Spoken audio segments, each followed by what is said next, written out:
Hi everyone, आज आइए 4 अगस्त 2026 के इम्पोर्टेंट करंट अफेयर को डिस्कस करते हैं। So let's get started without any further delay. प्रश्न संख्या 1 से स्टार्ट करते हैं। कॉमनवेल्थ गेम 2026 में भारत का प्रदर्शन कैसा रहा है और पदक तालिका में क्या स्थान रहा है भारत का? तो भारत 39 पदकों के साथ चौथे स्थान पर रहा है, जिसमें 13 स्वर्ण पदक, 17 रजत पदक और 9 कांस्य पदक है। इसकी मेज़बान की बात करते हैं तो कॉमनवेल्थ गेम 2026 की मेज़बान ग्लासगो स्कॉटलैंड में हो रहा है और ये 23वां नंबर का है। इसके शुभंकर मैस्कॉट की बात करते हैं तो फिनी है, जो एक यूनिकॉर्न है। स्वर्ण पदक विजेता की बात करते हैं तो मीराबाई चानू, भारत के लिए पहला स्वर्ण पदक था इनका। इन्होंने वेट लिफ्टिंग में 48 किग्रा में स्वर्ण पदक जीता था। यह उनकी स्वर्ण की हैट्रिक है, तो ये भी आपको ध्यान में रखना है। दूसरा स्वर्ण पदक विजेता शर्मिला धनखड़ है। पैरा एथलीट्स शॉर्टफुट F57 में स्वर्ण जीतने वाली पहली भारतीय पैरा एथलीट है।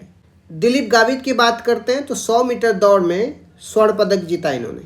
बॉक्सिंग में भारत को सर्वाधिक 7 स्वर्ण पदक मिले, जिसमें प्रीति पवार को, जैस्मिन लंबोरिया को, साक्षी चौधरी को, प्रिया गंगास को, अरुंधति चौधरी को, सचिन सिवान को, अंकुश पंगाल को। तो इस तरह से बॉक्सिंग में 7 स्वर्ण पदक भारत ने जीता है, तो ये भी आपको ध्यान रखना है। जूडो में अश्मिता डे 48 किग्रा में स्वर्ण पदक विजेता है और हर्ष सिंह 60 किग्रा में स्वर्ण पदक विजेता है।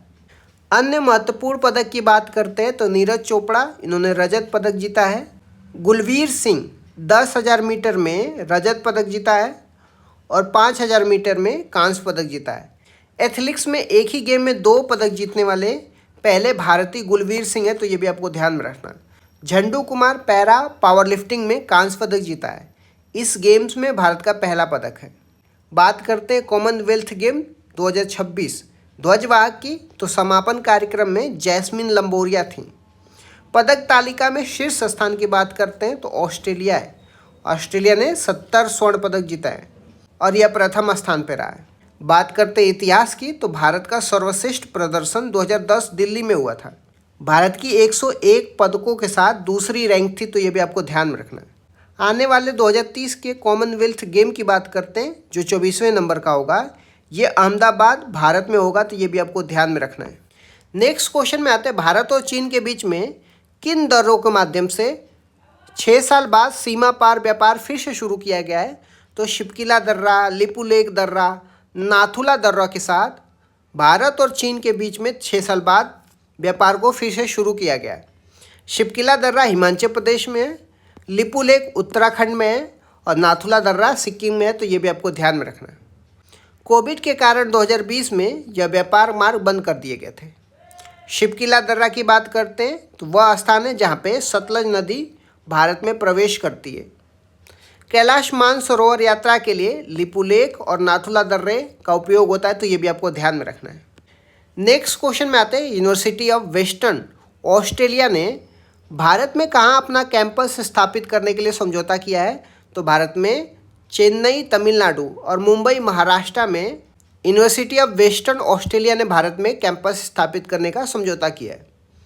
तमिलनाडु के कांचीपुरम में दक्षिण कोरिया की सहायता से एक ऑटो मैन्युफैक्चरिंग यूनिट स्थापित होगी। चेन्नई में जर्मनी और स्विट्जरलैंड के सहयोग से विंड एनर्जी के लिए रिसर्च एंड डेवलपमेंट सेंटर बनेगा, तो ये भी आपको ध्यान में रखना है। नेक्स्ट क्वेश्चन में आते हैं, केंद्रीय मंत्रिमंडल द्वारा मंजूर प्रधानमंत्री सूर्य सरोवर योजना का मुख्य उद्देश्य क्या है? तो देश में फ्लोटिंग सोलर पावर, जिसको तैरता हुआ सौर बोलते हैं, इस प्रोजेक्ट को बढ़ावा देना प्रधानमंत्री सूर्य सरोवर योजना का मुख्य उद्देश्य है। इसके बजट की बात करते हैं तो 5,070 करोड़ है और इसका लक्ष्य है 5,000 मेगावाट क्षमता विकसित करना सोलर पावर से। इसके टाइम पीरियड की बात करते हैं तो 2026-27 से 2030-31 तक 5 वर्ष का इसका टाइम पीरियड है, तो ये भी आपको ध्यान में रखना है। नेक्स्ट क्वेश्चन में आते हैं, हाल ही में किस राज्य की पिथौरा पेंटिंग को GI टैग प्राप्त किया गया है? तो यह गुजरात राज्य की राधवा आदिवासी समुदाय की पिथौरा पेंटिंग को GI टैग प्राप्त किया गया है। यह एक अनुष्ठानिक दीवार चित्रकला है जो धार्मिक और आध्यात्मिक कार्यों से जुड़ी हुई है। कुछ अन्य चित्रकलाएं की बात करते हैं, जैसे कोहबर झारखंड का, मधुबनी बिहार का वर्ली महाराष्ट्र का और कलमकरी आंध्र प्रदेश का, पट्टचित्र उड़ीसा का है, तो ये भी आपको ध्यान में रखना है। नेक्स्ट क्वेश्चन में आते हैं, चर्चा में रही समुद्र मंथन योजना का संबंध किस मंत्रालय से है? तो इसका संबंध पेट्रोलियम और प्राकृतिक गैस मंत्रालय से है, जिसके मंत्री को भी आप ध्यान में रख सकते हैं, हरदीप पुरी सिंह जी है, तो ये भी आपको ध्यान में रखना है। इसे राष्ट्रीय ऑफशोर खोज योजना भी कहते हैं। इसका उद्देश्य समुद्र में तेल और गैस के नए कुओं को खोज करना है। सरकार ड्रिलिंग लागत का 50% वहन करेगी। इसके बजट की बात करते हैं तो 8,484 करोड़ 2030 से 31 तक के लिए, और इसके लक्ष्य की बात करते हैं तो घरेलू उत्पादन को 80 मिलियन मीट्रिक टन तक पहुंचाना है, तो ये भी आपको ध्यान में रखना है। नेक्स्ट क्वेश्चन में आते हैं, जियोलॉजिकल सर्वे ऑफ इंडिया की पहली महिला डायरेक्टर जनरल के रूप में किसे नियुक्त किया गया है?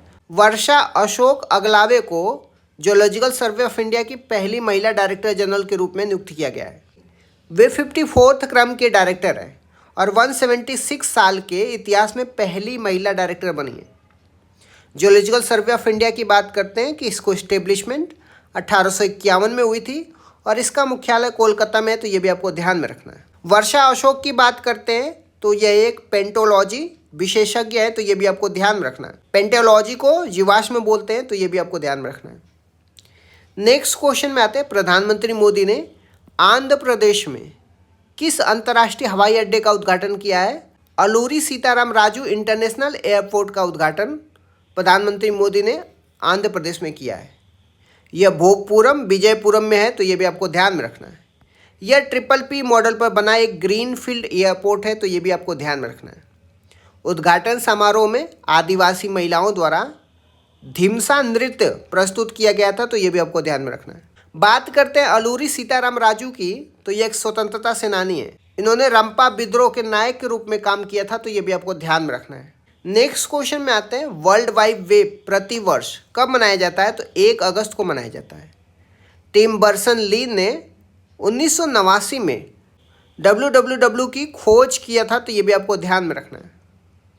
नेक्स्ट क्वेश्चन में आते हैं, देश की पहली Vande Bharat front EMU rail का टेक्निकल ट्रायल कहाँ पे शुरू हुआ है?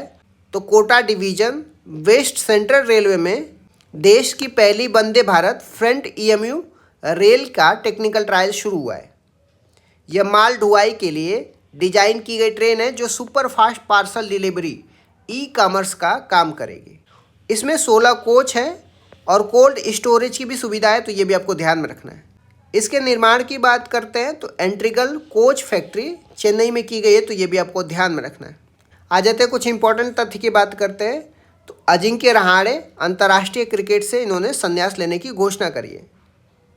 रतन वेल की बात करते हैं तो भारत के 99वें शतरंज ग्रैंड मास्टर बने हैं। मिलिट्री मेडिसिन डिपार्टमेंट की बात करते हैं तो भारत का पहला और लखनऊ में राजनाथ सिंह द्वारा इसका उद्घाटन किया गया है। दीप्ति योजना की बात करते हैं तो छत्तीसगढ़ में महिलाओं के नेतृत्व वाले सोलर उद्यमिता के लिए शुरू किया गया है। पर्यावरण प्रदर्शन सूचकांक की बात करते हैं तो भारत की रैंक 176 है, तो ये भी आपको ध्यान में रखना है। आ जाते हैं कुछ इंपॉर्टेंट स्टैटिक जीके की बात करते हैं। विश्व के प्रमुख अंतर्राष्ट्रीय संगठनों की स्थापना के बारे में, मुख्यालय के बारे में और उसकी स्थिति के बारे में देखेंगे।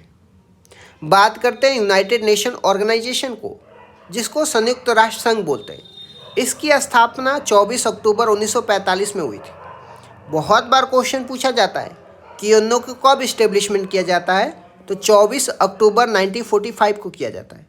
इसका मुख्यालय कहाँ पे है, तो इसका मुख्यालय न्यूयॉर्क मैनहट्टन द्वीप में है। वर्तमान में यूएनओ में 193 कंट्री है, तो ये भी आपको ध्यान में रखना है। इसके 6 अंग हैं और नवीनतम दक्षिण सूडान है। इसके महासचिव की बात करते हैं तो एंटोनियो गुटेरेस है, तो ये भी आपको ध्यान में रखना है। यूनाइटेड नेशन ऑर्गेनाइजेशन में महासभा की बात करते हैं तो इसे विश्व की लघु संसद कहते हैं। और एनाबेला बेरबोक जर्मनी की 80वें सत्र की अध्यक्ष बनी है, तो ये भी आपको ध्यान में रखना है। यूनाइटेड नेशन सिक्योरिटी काउंसिल की बात करते हैं, जिसको सुरक्षा परिषद बोलते हैं। इसमें 15 सदस्य होते हैं, 5 परमानेंट होते हैं जिसको अस्थाई बोलते हैं और 10 नॉन परमानेंट होते हैं। नॉन परमानेंट को अस्थाई बोला जाता है। अस्थाई सदस्यों का कार्यकाल केवल 2 वर्ष का होता है, तो ये भी आपको ध्यान में रखना है। इकोसॉक की बात करते हैं तो इसमें 54 सदस्य हैं और इनका टाइम पीरियड 3 साल का होता है। भारत 2026 से 28 के लिए इकोसॉक का सदस्य बना है। अंतर्राष्ट्रीय न्यायालय की बात करते हैं जिसको इंटरनेशनल कोर्ट ऑफ जस्टिस बोलते हैं। इसका मुख्यालय द हेग नीदरलैंड में है और इसमें 15 न्यायाधीश होते हैं। इनका टाइम पीरियड 9 वर्ष के लिए होता है। भारत से दलवीर भंडारी इसके न्यायाधीश बने हैं, तो ये भी आपको ध्यान में रखना है। अब बात कर लेते हैं यूनाइटेड नेशन डेवलपमेंट प्रोग्राम की। तो इसको इस्टेब्लिशमेंट किया जाता है 1965 में और इसका हेडक्वार्टर न्यूयॉर्क में है।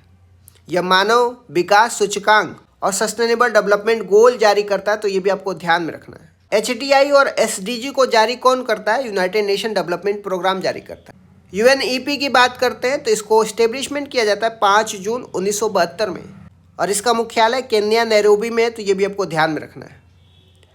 फूड एंड एग्रीकल्चर ऑर्गेनाइजेशन की बात करते हैं तो इसको इस्टेब्लिशमेंट किया जाता है 16 अक्टूबर 1945 में और इसका हेडक्वार्टर रोम इटली में, तो ये भी आपको ध्यान में रखना है। इंटरनेशनल लेबर ऑर्गेनाइजेशन की बात करते हैं तो इसको इस्टेब्लिशमेंट किया जाता है 1919 में और इसका हेडक्वार्टर जिनेवा स्विट्जरलैंड में। United Nation Educational Scientific Culture Organisation की बात करते हैं जिसको यूनेस्को बोला जाता है। इसको इस्टेब्लिशमेंट किया जाता है 1945 में और इसका हेडक्वार्टर पेरिस फ्रांस में है। भारत में 44 विश्व धरोहर है और 16 अमूर्त धरोहर स्थल है, तो ये भी आपको ध्यान में रखना है। वर्ल्ड हेल्थ ऑर्गेनाइजेशन की बात करते हैं तो 7 अप्रैल 1948 में इसको इस्टेब्लिशमेंट किया जाता है और इसका हेडक्वार्टर जिनेवा में है। नेटो की बात करते हैं तो नॉर्थ एटलांटिक ट्रीटी ऑर्गेनाइजेशन इसका फुल फॉर्म है। इसको इस्टेब्लिशमेंट किया जाता है 4 अप्रैल 1949 को। हेडक्वार्टर ब्रुसेल बेल्जियम में है और 32 सदस्य देश हैं नेटो में, तो ये भी आपको ध्यान में रखना। अभी जो नवीनतम सदस्य बना है वो स्वीडन बना है। यूरोपियन यूनियन की बात करते हैं जिसको यूरोपियन संघ बोलते हैं। इसको इस्टेब्लिशमेंट किया जाता है 1992 में मैस्ट्रिच संधि के तहत और इसका हेडक्वार्टर ब्रुसेल में है और इसमें टोटल जो है 27 देश हैं। तो यूरोपियन यूनियन में कितने देश हैं? 27 देश हैं और इसकी मुद्रा यूरो है और यूरो को 21 देशों ने अपना लिया है। नवीनतम यूरो को अपनाने वाले देश का नाम बुल्गारिया है। यूरोपियन यूनियन के हेड को भी आपको ध्यान में रखना है, उर्सुला वॉन डेर है, तो ये भी आपको ध्यान में रखना है। बात करते हैं आसियान की। Association of south east Asian nation है। इसको इस्टेब्लिशमेंट किया जाता है 1967 में। इसका हेडक्वार्टर जाकार्ता इंडोनेशिया में है और इसमें 11 सदस्य देश है। भारत आसियान का सदस्य नहीं है, तो ये भी आपको ध्यान में रखना है। एशियन डेवलपमेंट बैंक की बात करते हैं। इसको इस्टेब्लिशमेंट किया जाता है 1966 में और इसका हेडक्वार्टर मनीला फिलीपींस में है। 69 सदस्य हैं। अभी नवीनतम देश जो है एशियन डेवलपमेंट बैंक का इजराइल बना है। South Asian Association for Regional Conference SAARC की बात करते हैं तो इसको इस्टेब्लिशमेंट किया जाता है 1985 में। हेडक्वार्टर काठमांडू नेपाल में है और 8 देश हैं। वर्ल्ड ट्रेड ऑर्गेनाइजेशन की बात करते हैं तो इसको इस्टेब्लिशमेंट किया जाता है 1 जनवरी 1995 को। हेडक्वार्टर जिनेवा में है और इसके महानिदेशक नागोजी ओकोंजा इवेला है, तो ये भी आपको ध्यान में रखना है। ओपेक की बात करते हैं तो Organisation of Petroleum Export Country बोलते हैं। इसको इस्टेब्लिशमेंट किया जाता है 1960 में बगदाद में और इसका हेडक्वार्टर वियना ऑस्ट्रिया है। ओपेक में 12 सदस्य देश हैं, तो ये भी आपको ध्यान में रखना है। बिम्स्टेक की बात करते हैं तो इसको इस्टेब्लिशमेंट किया जाता है 1997 में। हेडक्वार्टर ढाका बांग्लादेश में है और 7 सदस्य देश शामिल है। शंघाई कोऑपरेशन ऑर्गेनाइजेशन की बात करते हैं तो इसको 2001 में बनाया जाता है और इसका हेडक्वार्टर बीजिंग चीन में है और 10 देश हैं। नवीनतम देश बेलारूस है। भारत और पाकिस्तान भी इसके सदस्य हैं, तो ये भी आपको ध्यान में रखना है। IUCN की बात करते हैं तो international union for conservation of nature इसका फुल फॉर्म है। इसको इस्टेब्लिशमेंट किया जाता है 1948 में। हेडक्वार्टर ग्लैंड स्विट्जरलैंड में है और ये रेड डेटा बुक जारी करता है, तो ये भी आपको ध्यान में रखना है। बात करते हैं WWF की। इसको इस्टेब्लिशमेंट किया जाता है 1961 में। हेडक्वार्टर ग्लैंड है और इसका लोगो जाइंट पांडा है, तो ये भी आपको ध्यान में रखना है। UNFCCC की बात करते हैं तो इसको इस्टेब्लिशमेंट किया जाता है 1994 में और इसकी बैठक को कॉन्फ्रेंस ऑफ पार्टी कहते हैं। कॉन्फ्रेंस ऑफ पार्टी 1 बर्लिन में हुआ था 1995 में। कॉन्फ्रेंस ऑफ पार्टी 30 वेलम में हुआ था और कॉन्फ्रेंस ऑफ पार्टी 31 तुर्की में होगी, तो ये भी आपको ध्यान में रखना है। इंटरपोल की बात करते हैं, जिसको इंटरनेशनल पुलिस बोलते हैं। इसको इस्टेब्लिशमेंट किया जाता है 7 सितंबर 1923 में। मुख्यालय लियोन फ्रांस में है। कॉमनवेल्थ की बात करते हैं तो इसका मुख्यालय लंदन में है और इसमें 56 देश सदस्य हैं। रेड क्रॉस की बात करते हैं, इसको इस्टेब्लिशमेंट किया जाता है 1863 में। हेडक्वार्टर जिनेवा और इसके संस्थापक हेनरी ड्यूनेट थे। इसे 3 बार नोबेल पुरस्कार मिल चुका है, तो ये भी आपको ध्यान रखना है। इंटरनेशनल ओलंपिक काउंसिल की बात करते हैं, इसको इस्टेब्लिशमेंट किया जाता है 23 जून 1894 को, जिसका हेडक्वार्टर लोनेज स्विट्जरलैंड में, तो ये भी आपको ध्यान में रखना है। तो इस तरीके से मैंने कुछ इंटरनेशनल ऑर्गेनाइजेशन की बात कर लिया। Thank you so much guys, keep loving, keep supporting, bye bye, see you.